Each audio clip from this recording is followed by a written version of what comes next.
ایرانی army chief major general امیر Hatami نے ایک انٹرویو میں کہا شہید آیت اللہ خامنائی قاتل کے ذمہ داروں کا تعاقب کیا جائے گا۔ ناظرین، مشرق وسطیٰ ایک ایسے ہولناک اور فیصلہ کن موڑ پر آ کھڑا ہے جہاں سے واپسی کا اب کوئی راستہ نہیں بچا۔ ایران نے اسرائیل کو حتمی اور آخری وارننگ جاری کر دی ہے، اور یہ وارننگ کسی عام نوعیت کی نہیں بلکہ براہ راست اسرائیلی وزیر اعظم نتنیاہو سمیت ان تمام مہروں کے لیے ہے جو ایرانی سپریم لیڈر آیت اللہ خامنئی کی شہادت کی سازش میں ملوث رہے ہیں۔ تہران کے ایوانوں سے بدلے کی ایسی للکار گونج اٹھی ہے جس نے تل ابیب سے لے کر واشنگٹن تک زلزلہ طاری کر دیا ہے۔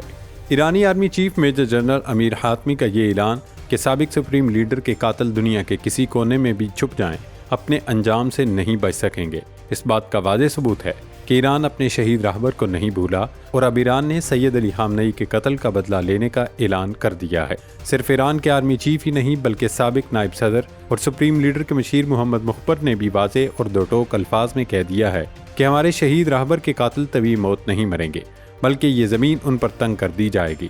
اس صورتحال نے پوری دنیا کو ایک سنسنی خیز موڑ پر لا کھڑا کیا ہے، جہاں اب سب سے بڑا سوال یہ ہے کہ کیا پاسداران انقلاب نے اب براہ راست اسرائیلی وزیر اعظم نتنیاہو کو صفحہ ہستی سے مٹانے اور راستے سے ہٹانے کا حتمی فیصلہ کر لیا ہے؟ کیا ایرانی میزائل اور کمانڈوز اب اس فساد کی جڑ کا خاتمہ کرنے کے لیے حرکت میں آنے والے ہیں؟ اور اگر ایسا ہوتا ہے تو نتنیاہو کو اس کے اپنے ہی گھر میں نشانہ بنانے کے لیے ایران کی حکمت عملی کیا ہوگی؟ یہ جنگ اب صرف ایران اور اسرائیل تک محدود نہیں رہی بلکہ اس نے پورے خطے کو اپنی لپیٹ میں لے لیا ہے۔ تہران میں حماس اور حزب اللہ کے اعلیٰ سطح کے وفود نے ایرانی وزیر خارجہ عباس عراقچی سے اہم ملاقاتیں کی ہیں، جس میں اسرائیل کی اس ننگی جارحیت کے خلاف مزاحمتی فرنٹ کو مزید مضبوط کرنے کا عزم دہرایا گیا ہے۔ سب سے اہم بات یہ ہے کہ اس بار ایران تنہا نہیں کھڑا۔ ترکیہ کے صدر رجب طیب اردوان نے دو ٹوک انداز میں اسرائیل کو خبردار کیا ہے کہ جنگ کی عادی اسرائیلی حکومت کو کسی صورت خطے کو دوبارہ بارود اور خون کی بو میں جھونکنے کی اجازت نہیں دی جا سکتی۔ ترک صدر نے واشگاف الفاظ میں کہا ہے کہ ایران اور امریکہ کے درمیان ہونے والی اسلام آباد مفاہمتی یادداشت کے بعد دنیا نے جو سکون کا سانس لیا تھا، اسرائیل اپنے اشتعال انگیز اقدامات سے اس امن کو تباہ کرنا چاہتا ہے، لیکن ترکیہ ایسا نہیں ہونے دے گا۔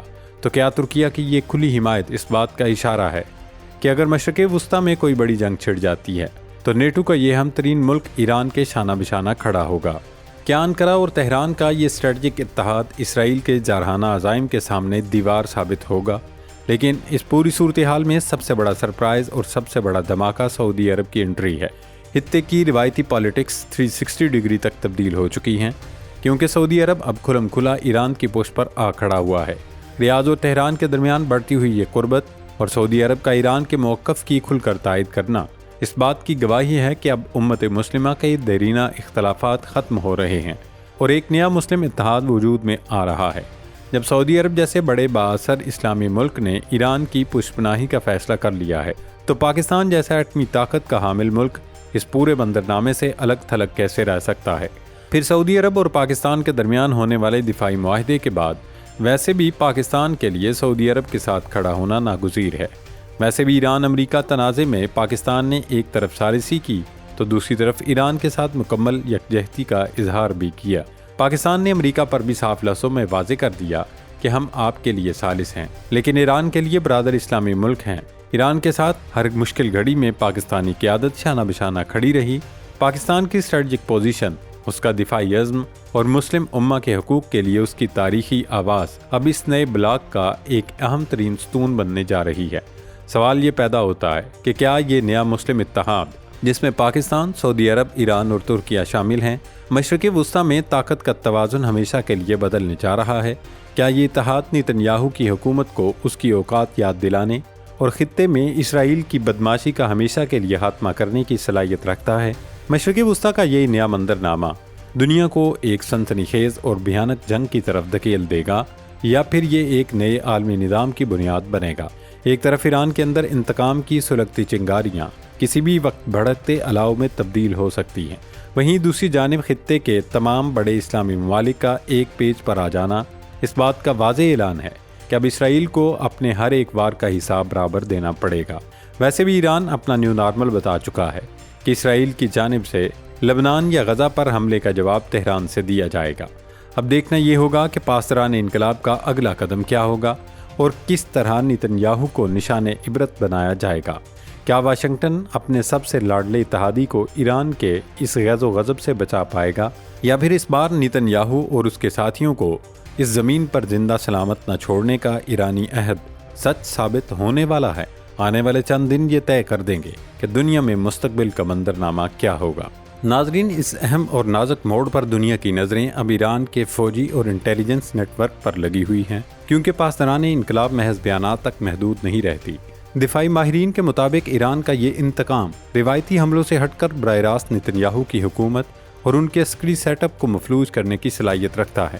پاسداران انقلاب کا اسٹریٹجک پلان اس بار اسرائیل کے آئرن ڈوم اور ایرو جیسے فضائی دفاعی نظام کی کمزوریوں کو نشانہ بنانا ہے، جس کا تجربہ ایران اپنے حالیہ بلاسٹک میزائل حملوں میں کر چکا ہے۔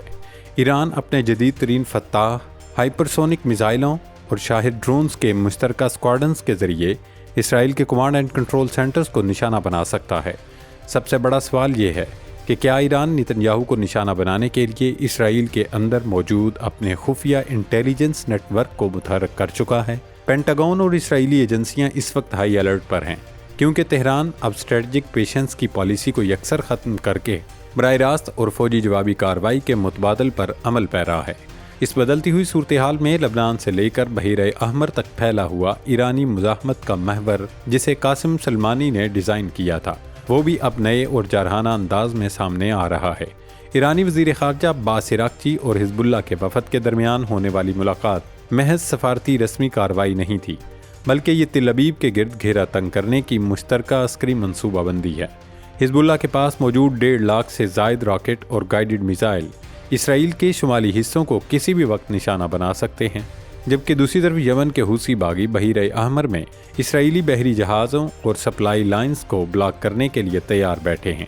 اب تک اسرائیل ان محاذوں پر الگ الگ نمٹتا رہا ہے، لیکن ایران کی نئی ڈاکٹرائن کے تحت اب اگر اسرائیل نے لبنان یا غزہ پر ایک بھی حملہ کیا تو اس کا جواب براہ راست تہران، بیروت اور صنعاء سے بیک وقت دیا جائے گا۔ یہ وہ نیو نارمل ہے جس نے تل ابیب کے دفاعی منصوبہ سازوں کی نیندیں اڑا دی ہیں، کیونکہ وہ جانتے ہیں کہ متعدد محاذوں پر ایک ساتھ شروع ہونے والی یہ جنگ اسرائیل کے موجودہ دفاعی ڈھانچے کو تاش کے پتے کی طرح بکھیر سکتی ہے۔ ادھر سفارتی محاذ پر اسلام آباد مفاہمتی یادداشت کے بعد پیدا ہونے والی صورتحال نے واشنگٹن کو ایک انتہائی مشکل پوزیشن میں ڈال دیا ہے۔ امریکہ ایک طرف اسرائیل کو مکمل عسکری اور سفارتی تحفظ فراہم کرنے کی کوشش کر رہا ہے، تو دوسری طرف وہ خطے میں اپنے فوجی اڈوں اور مفادات کو ایرانی میزائلوں کی زد میں دیکھ رہا ہے۔ ترکیہ، سعودی عرب اور پاکستان کا ایران کے ساتھ ایک مضبوط پوزیشن پر کھڑا ہونا یہ ثابت کرتا ہے کہ امریکہ اب مشرق وسطیٰ میں اپنی مرضی کے فیصلے مسلط نہیں کر سکتا۔ عالمی اقتصادی ماہرین نے بھی خبردار کیا ہے کہ اگر نیتنیاہو کی ہٹ درمی کی وجہ سے یہ تنازع ایک بڑی علاقائی جنگ میں تبدیل ہوا تو آبنائے حرمز کی بندش سے دنیا بھر میں تیل کی سپلائی معطل ہو جائے گی، جس کا نتیجہ ایک ہولناک عالمی معاشی بحران کی صورت میں نکلے گا۔ واشنگٹن اب اس کشمکش میں مبتلا ہے کہ وہ نیتنیاہو کے جنون کی پشت پناہی جاری رکھے یا پھر اپنے وسیع تر عالمی مفادات کو بچانے کے لیے اسرائیل کی لگام کسے۔ خطے کی یہ نئی صف بندی اب واضح کر رہی ہے کہ اسرائیلی صرف ایک برادر اسلامی ملک کے خلاف نہیں، بلکہ دنیا کی سب سے منظم اور ایٹمی و عسکری صلاحیتوں سے لیس مسلم قوتوں کے بلاک کے سامنے تنہا کھڑا ہے۔ ناظرین، مشرق وسطیٰ کی موجودہ صورتحال دیکھتے ہوئے یہ بات واضح ہے کہ خطہ اس وقت روایتی سفارتکاری کے دائرے سے نکل کر ایک نئی اور خطرناک جیو پولیٹیکل حقیقت میں داخل ہو چکا ہے۔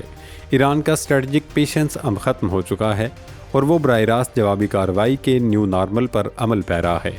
ایران، حزب اللہ اور حوثی باغیوں کا مشترکہ مزاحمتی محور اب الگ تھلگ لڑنے کی بجائے ایک مشترکہ عسکری کمانڈ کے تحت کام کر رہا ہے۔